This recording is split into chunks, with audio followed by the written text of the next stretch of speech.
this 4-part series, get an inside look on the making of one of the most anticipated titles in gaming history. This is Inside Assassin's Creed 3. Ever since Europeans arrived in North America, they had been involved in shipping goods back and forth across the Atlantic Ocean. In order to make this economic system work, the British tried to control the goods that are going to the colonies. And it was those goods coming back and forth which made a few places on eastern North America important. Whether it's the Boston Tea Party or the Boston Massacre. Fire! We have these big historical events that we can situate our game around. All of these events that people have a rough understanding of, but they've really never experienced.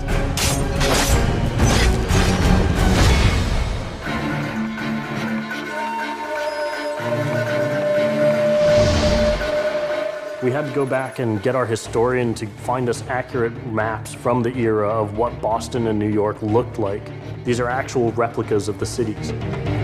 If you're familiar with those cities, you should have that sort of eerie feeling of finding familiar sights. We really wanted to push the animations and just make it look like it's a real living world. As you walk through the crowd, you'll also see animals in the streets. They would have a pig, they just clip his ear in a certain way, and they'd let him go in the street. And then he'd eat garbage, and then when it was time to eat the pig, you'd go and find your pig, and you'd slaughter it and eat your pig.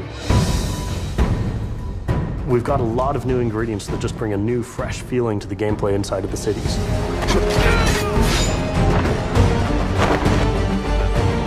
We have these great new stalking zones that you're going to find throughout the cities. It's a great way for you to remain hidden from your enemies and actually be able to sneak up to them so that you could assassinate.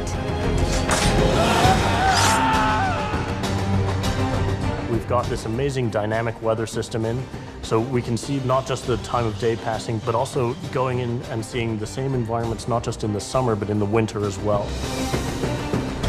Even though it's a much more condensed area in the city, you actually have to be more careful.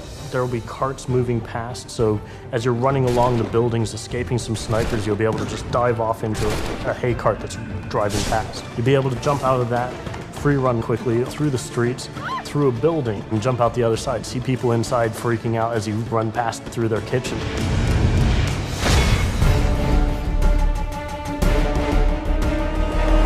Living on the frontier was extremely difficult. Not only did you have harsh winters, cold, freezing temperatures, in the summer you had heat, humidity, so it was a gamble every year that you were out on the frontier whether you're going to make it or not.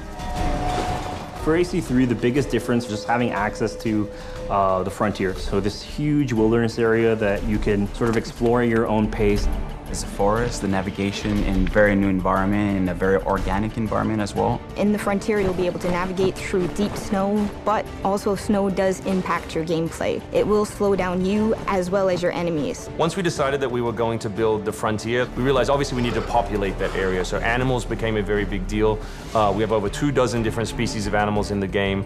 There's an entire hunting loop that you can engage in. Whenever you're building elements such as animals, you're halfway trying to be real and halfway trying to fulfill that fantasy of what people expect. One of the great new features we have in the frontier is the new tree running. Connor being really fluid and being able to navigate through the trees. The frontier is really our new playground.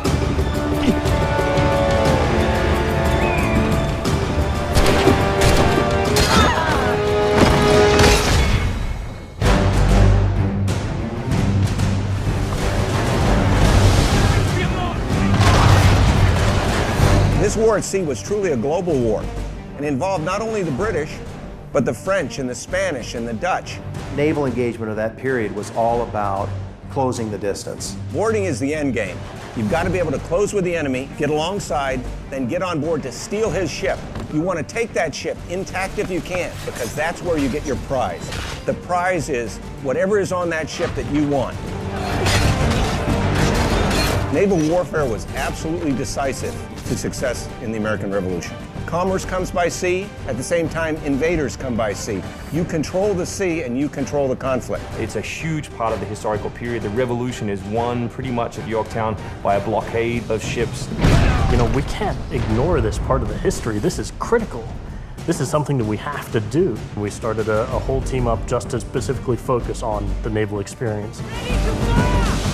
Naval combat has been a huge challenge. The technology of the wind, the water simulation has been a massive undertaking for the team. Initially, we didn't even think it was feasible because it's a big moving structure. It's a full simulation on the high seas where Connor is controlling a ship, he's controlling a crew as well, so he's kind of the master and commander on the ship. Very exciting. I mean, you are on a moving vessel that is very much part of the sea itself. This is something that we wanted to engage in and build for the game. That was a huge challenge that we set ourselves and actually turned out pretty good.